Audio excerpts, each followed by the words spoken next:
Part 2. Celeste to my dear friend Pierre.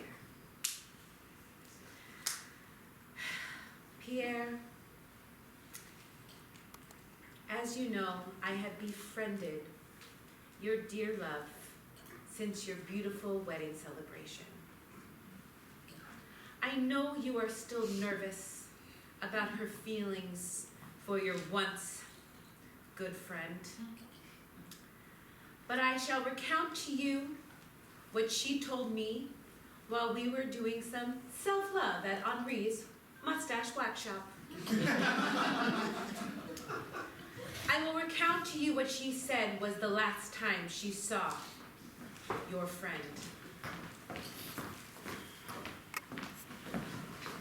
We can't be together like this anymore. I'm married. I shame myself. Yet again, I cannot resist you. I promised to Pierre that I would leave, that I would go away, and yet You have to go. He's going to kill you. I'm a coward. You know, he tried to poison me in the wine cellar. I know. I heard about it. I'm such a coward that I couldn't even drink the poison. I would have freed you from this burden that we share. You would have burdened me for the rest of my life had you died in such a tragic way. Please, you must leave. Please. I cannot do this. I am pregnant with your child, and he has married me. And he will kill you. So this is the last time we can be together tonight. Maybe tomorrow morning would be.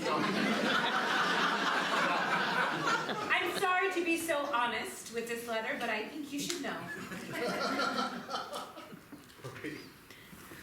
Any glimmer of hope you give me just sustains the illusion that we can last.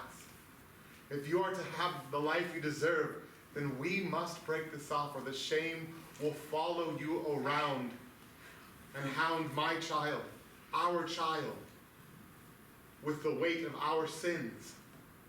We must, for the sake. Then don't look at me while you talk to me then. They talked back to back for quite a while, she exclaimed. I've never loved a man like I have loved you. I've never loved a man like I've loved you either. Or a woman. Anyone, really. That's a relief. Particularly about not loving a man like me, which I am not, and I love you so that I don't know how I can live without you, but I must try. You must. Go far away. Go to the colonies. Go back. I will. My ship leaves in the morning. In the morning. What time? Early. Too early. How early? The first dawn. First tide. I don't know. I'm not a seafaring man. Listen. This is our last goodbye. This was their last goodbye. But if you ever want to send I do word of want. our child, you know where to reach me. But you see, Pierre, the door seems to have been left open. And so as we sat in Henri's mustache waxer, I spoke to her about how she truly felt of you. But how do you truly feel of Pierre? You loved him so. I read those letters. I read his letters to you. How could love just be lost? Celeste, perhaps you don't understand. Can you get the chin? We were here getting a wax job. And he was talking to me and looking at me while he spoke, something like this. And he looked deeply into my eyes. And I thought, because my heart was pounding, it was this, all this, but it wasn't. I mean, my heart's pounding. Maybe it is a little bit of the wax. Or we might love each other right now. But do you not understand? I must admit, I don't. The love that he shared for you on the field, day in and day out, calling your name, wishing of you, agreeing to have an enormous amount of babies. Don't you understand? I feel such guilt. And I sent John Paul away. I sent him far away. I sent him to the colonies. He'll be leaving first dawn, early in the morning. At a time when no one would know I was missing. I'm going. Celeste, I care about Pierre, I do. I hope you do. I am married to him now, so I have to do my wifely duty, even though I can't stand the fact that he's missing a toe. But he's to raise my child, like it is his own.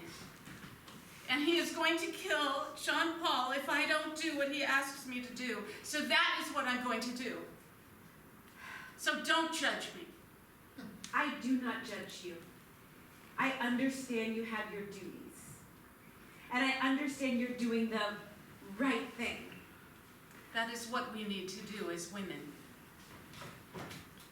is do the right thing. I guess I just wanted to keep believing in love. And so you see, Pierre,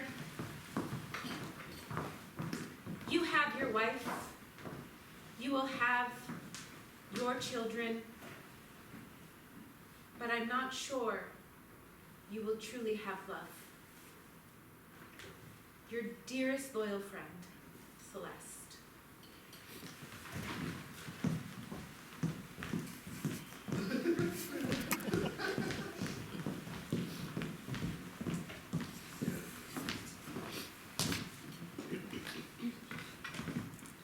Monsieur Pierre to Claude.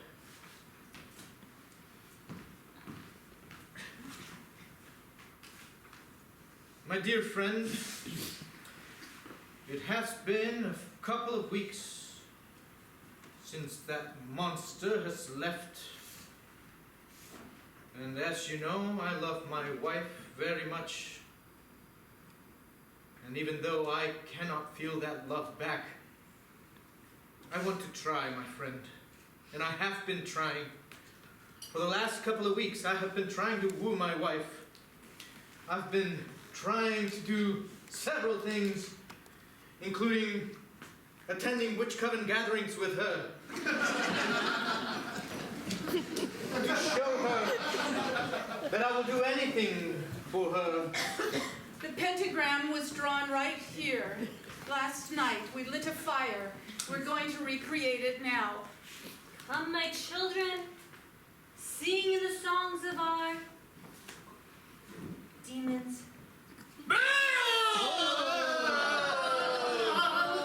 Light as a feather, stiff as a board.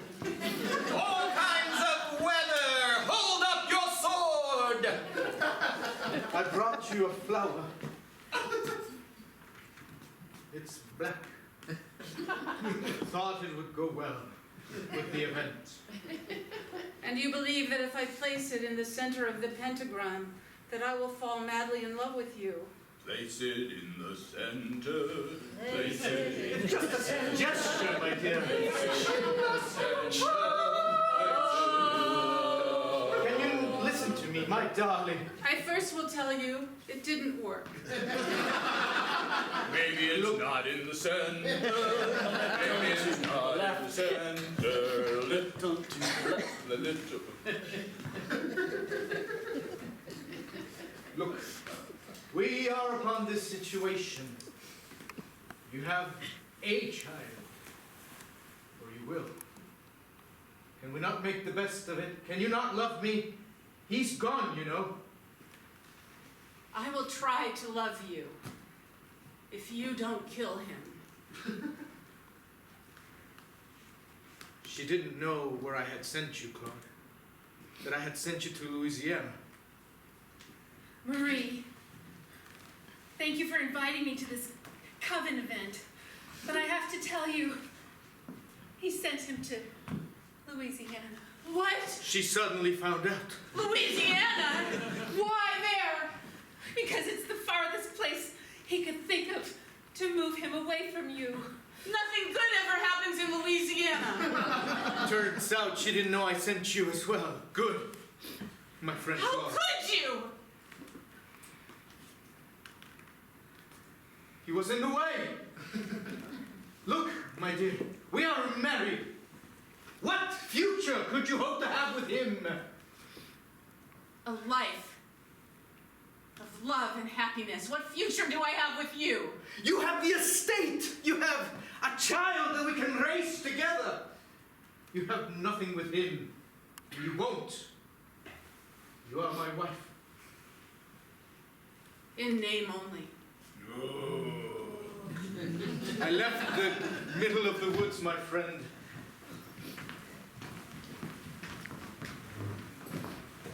And I expect to hear from you soon. Since you are there, where that traitor is, fulfill your duty. Yours, Pierre.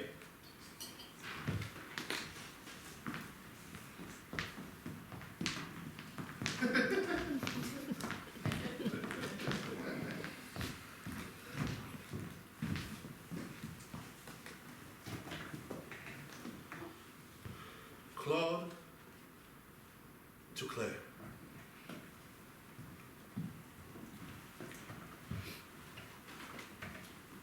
Claire,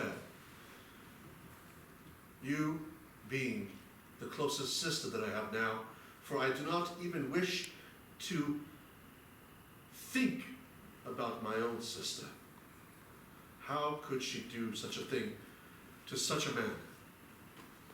Yes, I do understand that matters of the heart seem to be without our control, but nonetheless, here we are.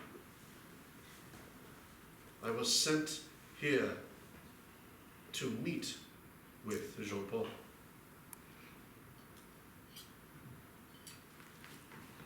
I found him sitting alone on the outskirts of the town, midday,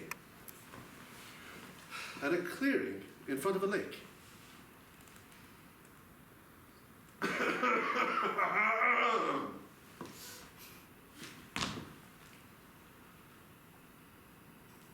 Claude? A familiar face in a foreign space. Truly an honor.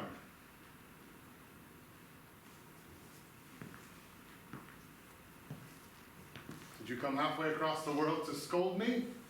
You seem withdrawn.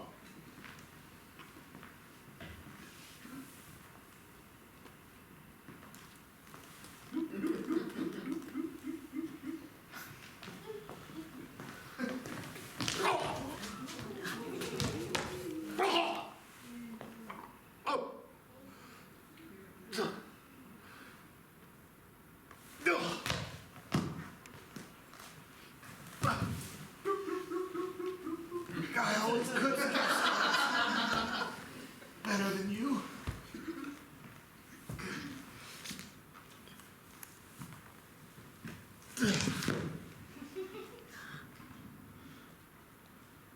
The dagger went in quite easily.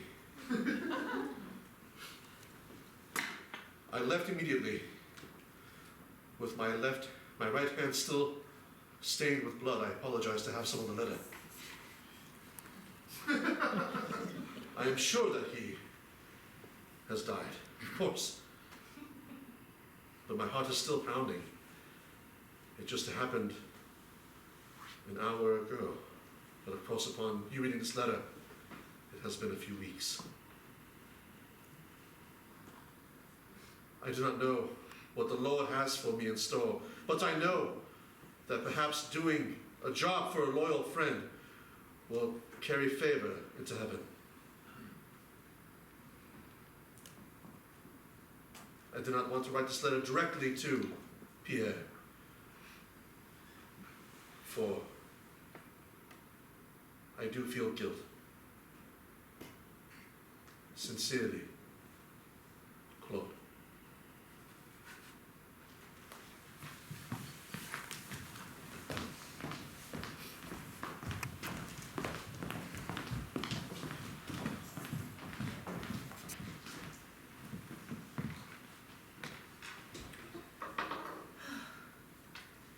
Claire to Pierre.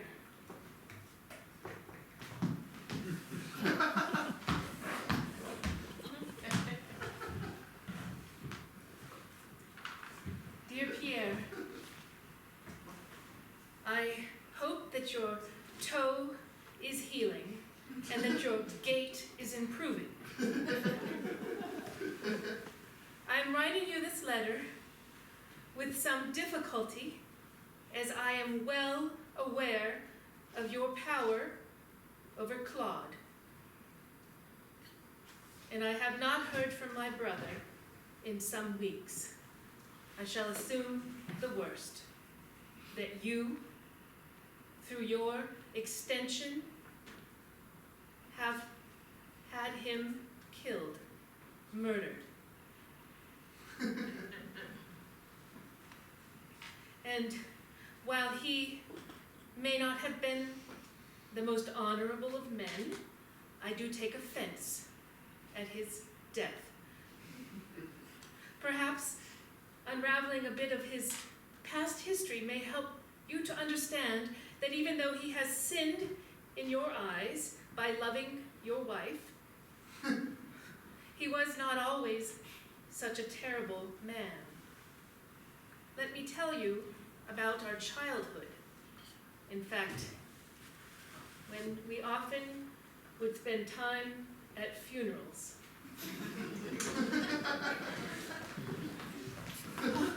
Oh, brother, another one. Children, children, we must keep a grim and dour face at funerals.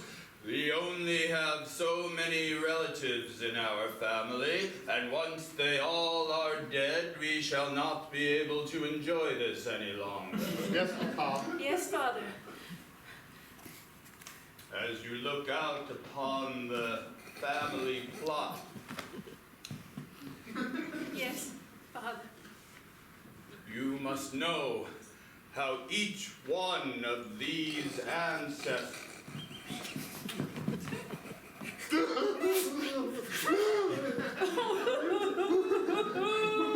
Oh, it's terribly sad. How dare you, sir? Father, he was only laughing because I made him laugh. It is my fault. I am sorry. Are you laughing as you stand here in front of the grave of your mother?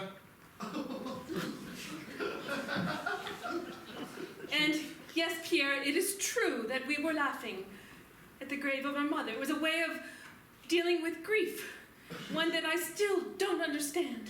She told us, Papa, that you can either laugh in such times or cry in such times. And she wanted no more tears shed for her. Come here, son. No. And as he beckoned my brother to come closer, I could see him quivering with each step as he knew what awaited him. Your mother and I shared a love that none in all the ages of love have loved, son. You would be lucky one day if you ever loved half as strongly as that woman and I love. I am sorry that I hurt you. I only wish the best for you. I only bring you out here each time one of our relatives die, and bring you to your mother's grave to remind you of that, my son. Find someone to love. Find someone and love them no matter what obstacle stands in your way, or you shall offend your dead mother! And me. And God. And that tree. Friends? Yeah.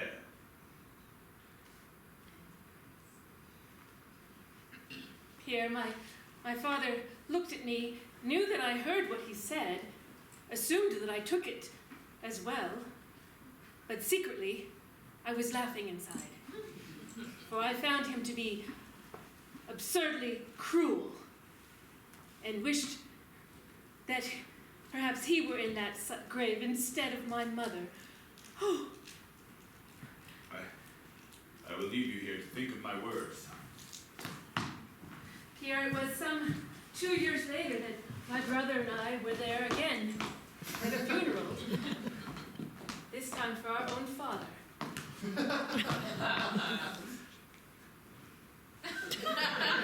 Oh, come, sister. You mustn't be so hard on him.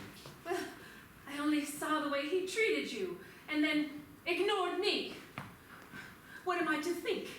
Why, it's funny. I always thought that he spoiled you and abused me. I thought that he spent more attention on you and did not care if I lived or died. You were jealous of his attention, which usually involved the back of his right hand?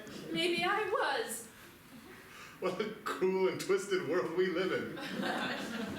That this man should at both times abuse one child with his body and the other with his lack of love. Pierre. Jean-Paul. Our condolences. I'm so sorry, my friend. Thank you, my friends. You must be devastated. Ah.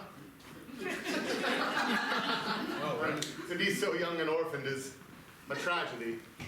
I'll likely have to go away for a stint to the colonies to defend our holdings there.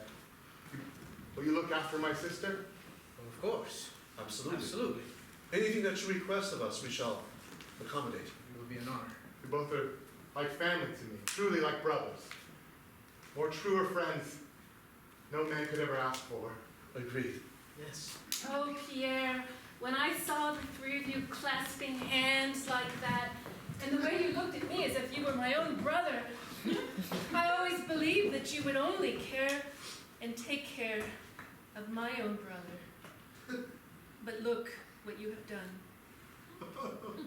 Every person has a story. And my brother, he had one too. Well, goodbye for now, Claire.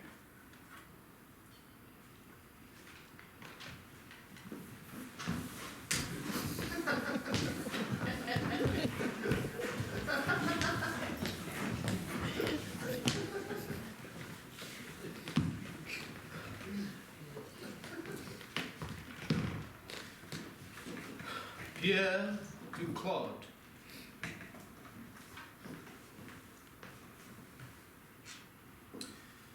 My dear friend Claude, here I am staring at my grandfather's portrait, wondering what he would have done in my place. For a week I've been pondering, my friend, on the moment that you, myself, and Jean-Paul met. It was as if it were yesterday. Us, a trio of clergy in our youth.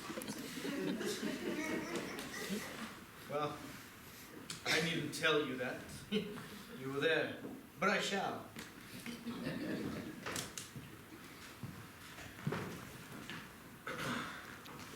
Oh, is this where the altar boys prepared? Yes, I believe so, yes. It is, yes. Have you guys learned all the hymns and the incense and the... I don't know any hymns or No. incense. No. I don't know any of it. Well, I know quite a lot. My father makes me practice. My mother really likes when we sing. Oh, well, perhaps if you would sing loudly, we will mimic your lips. Oh, I'm so terribly nervous. Me too. it's not so bad. Just watch out for Father Mouton. He's a little handsy.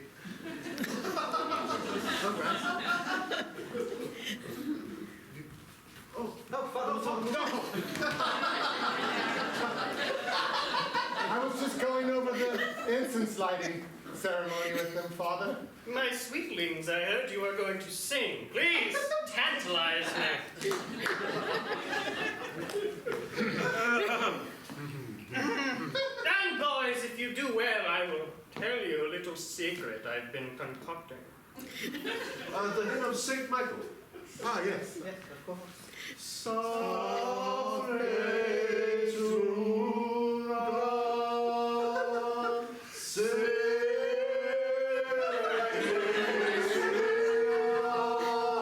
My dear friend, the priest was quite too handsy. And so, I needn't remind you all of the things that we went through together as a trio. And so I confronted my dear Marie last week, and I revealed to her his hideous fate.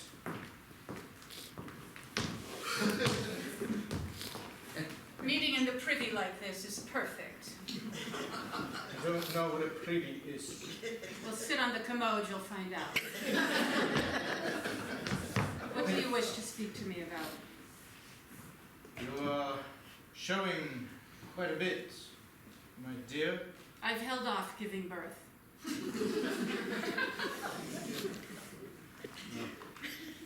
You are ready to pop, as they say. I can hold out for a long time. A woman can do that. You know he is dead, don't you? I had sent Claude to Louisiana. I asked him to bring his most jagged edge, and I asked him to drive it through him. No! Slowly No! and twisting, Stop! so that he may feel the pain in his heart. Stop! That I felt when you two betrayed me.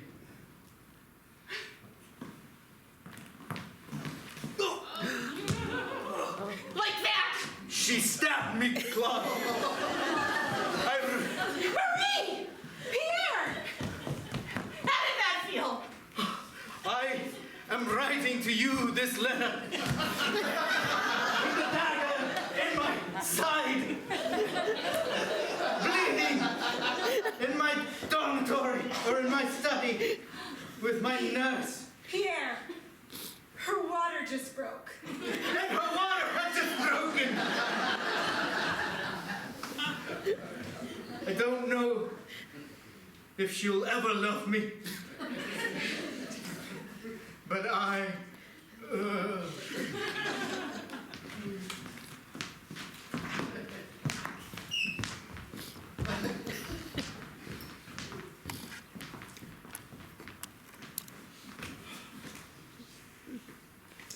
Claude to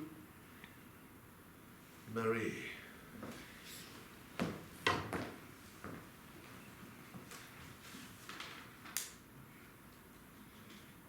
You. I cannot believe what you have just done. Believe it. But nonetheless, I went to the hospital where Pierre was resting.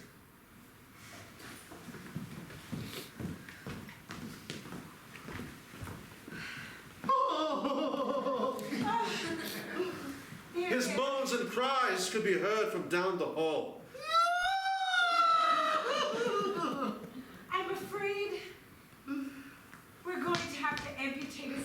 toe. No!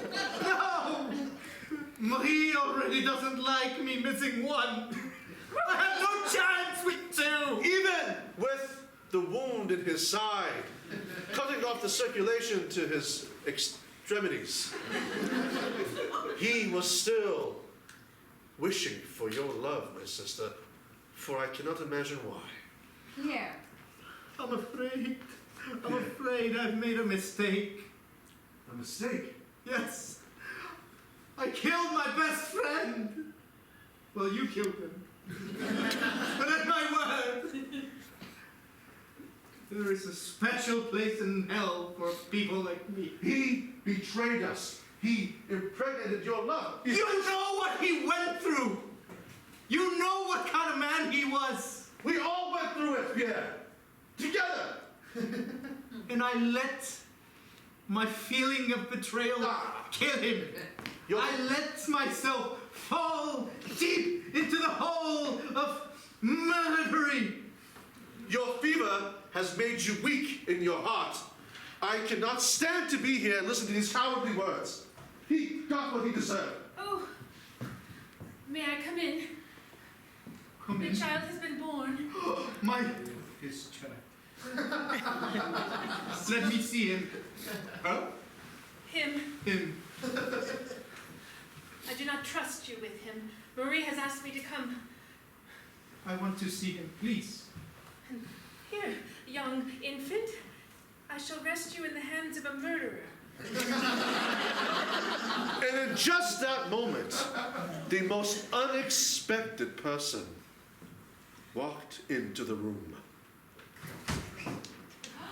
He looks just like him. You! Oh, How are you still alive? you're alive! He's alive! He's a ghost! He's here to haunt me, no! He's not a ghost, brother. He must see his child. With this musket. I brought your father's His grandfather. grandfather's, yes. Into a hospital. No! God, no! Claude, Allow me 2 minutes. God, no!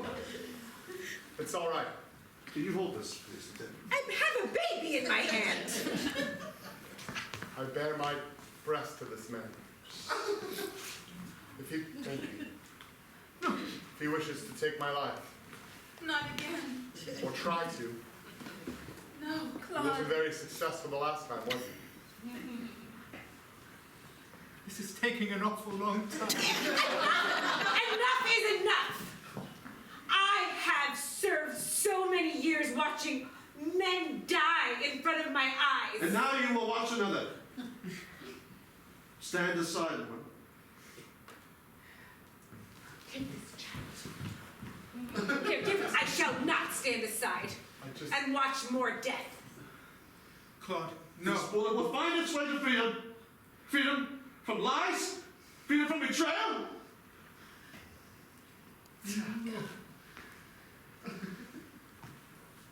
We all have to live with our sins, Cloud. I with my betrayal, and you both with yours. I decided, while I was recouping those agonizing months, sipping on nothing but alligator broth, while my intestines slowly knitted back together, but I would rather die having looked upon my progeny than live in exile. I'm terribly sorry that I betrayed you. You deserve better from me. Of course you do. But if I stay there, I'm already dead. Everything I love is here.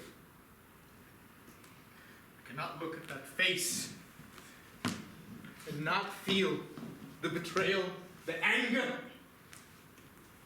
But I also feel the love that I have for you. You know, look at this child's face, your face, made me remember what a special bond the three of us have. So I forgive you, my friend. But this cannot be. You must understand. She is married to me. Of course, you We are right. have a life.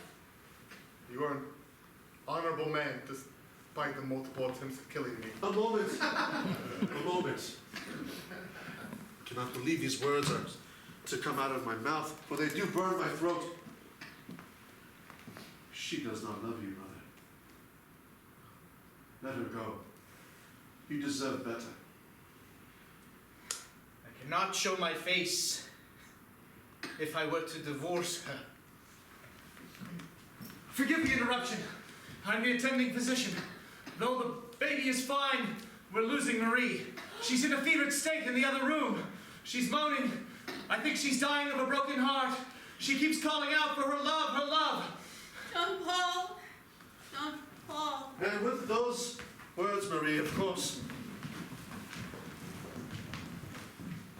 they went to you, but I could not face you, for I fled. I do not know what has become of you, but I do hope that this letter has reached you in good health and good faith. I forgive you. Claude.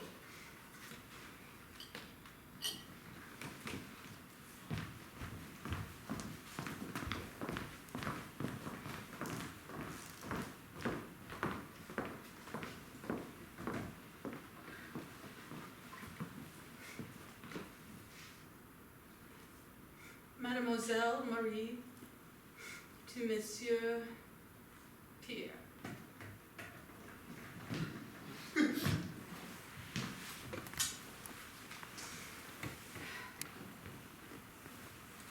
I am weak and I am tired.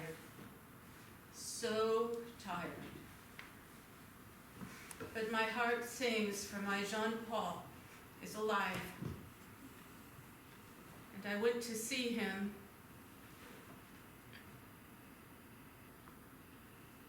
I had to see him.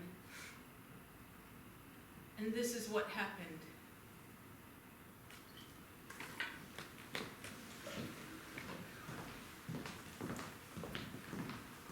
Marie. Celeste. Oh, You've met Jean Paul Jr. Sit down, love. You are still weak. He's beautiful. you should be in the hospital still. You're alive. And so are you. You nearly died on that operating table. But I would have died if I had not seen your face again. I thought you were gone. I thought you were killed.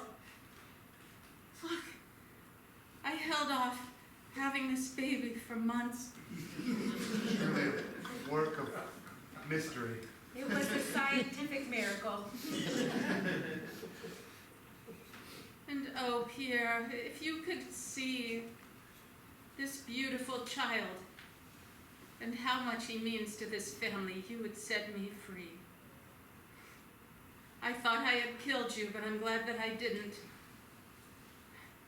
Because I need to take care of this child, Pierre.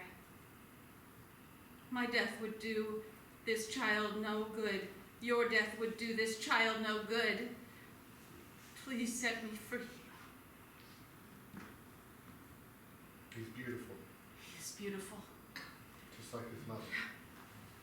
Hold him.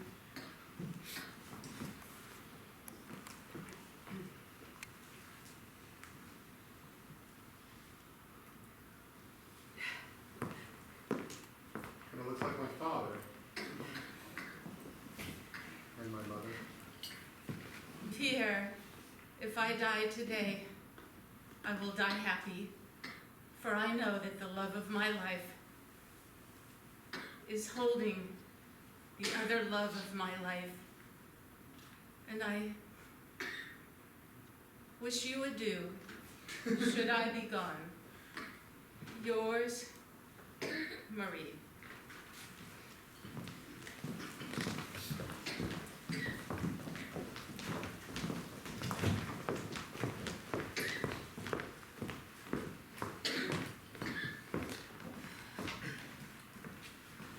Monsieur Pierre to Mademoiselle Celeste.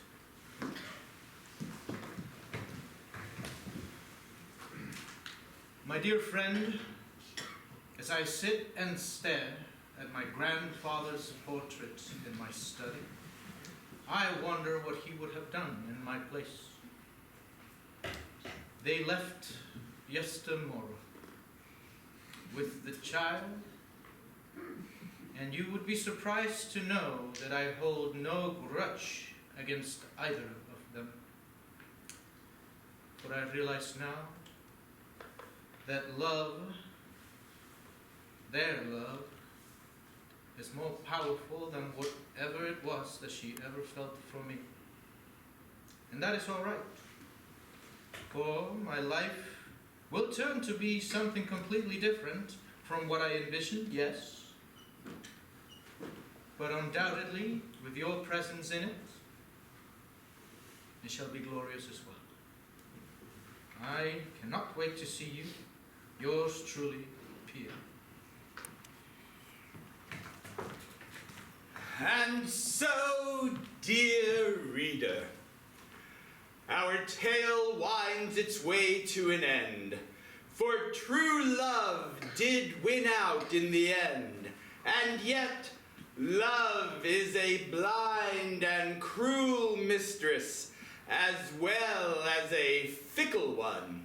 For you see, only 6 months after all seemed that happiness would reign in the hearts of those who loved, a strain of airborne syphilis fled through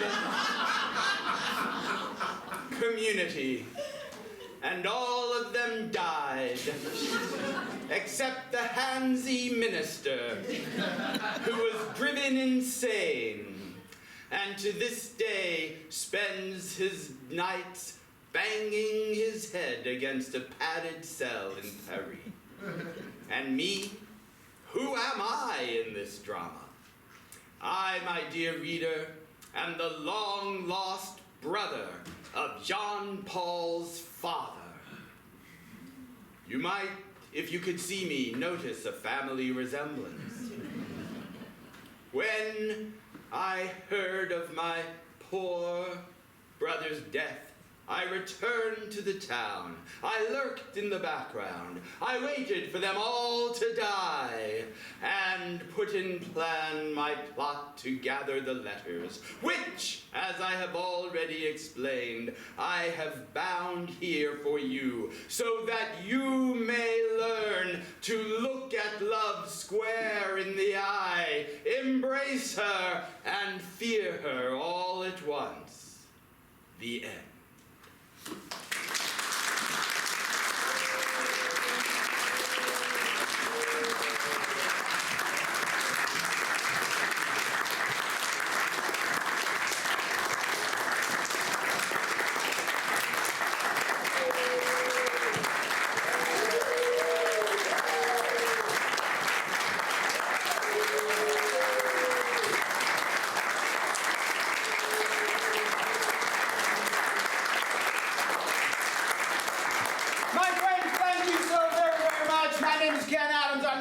Director of Synergy Theater. We have one more surprise for you. Wait for it. It's a wig! The whole time it was a wig. Folks, thank you so much for being here. We have 2 more shows tomorrow night at 8:15 and Sunday at 3:15. If you had fun, and I hope you did, please come back. See it again. It's always a brand new show, always completely improvised, and always based on your suggestions. Tell your friends about us, please. Your word of mouth is our greatest form of advertising, and we appreciate you spreading the word. We have some postcards advertising the show out there. If you know someone who might like one, or you know a little counter in a candy store where you might leave some for us, please go ahead and do that. We appreciate it very much. We are a 501c3 nonprofit charitable organization. We rely very heavily upon our patrons and their generosity to keep doing what we're doing. On the way out, if you have a couple of dollars and you don't mind donating it to us, please put it in the plastic box on the table. Or if you want to write us a nice big check, we would be eternally grateful. Take one of those envelopes, put it in the mail to us. If you think improvisation looks like fun, it is. If you're wondering, wow, can I do that? You can. Synergy Theater teaches classes. I personally teach a beginning improv class right here in Walnut Creek at the Walnut Creek Arts and Rec Community Center. We're right in the middle of one now. Our next beginning class starts over the summer. Go on to walnutcreekarts.org. Check it out. Come take a class with Synergy Theater. We'd love to share the fun with you in that way as well. If you have a friend in the cast and you want to say hello to us, we'll be out by the stage door in about 10 minutes from now. Thank you all so much for being here. Good night.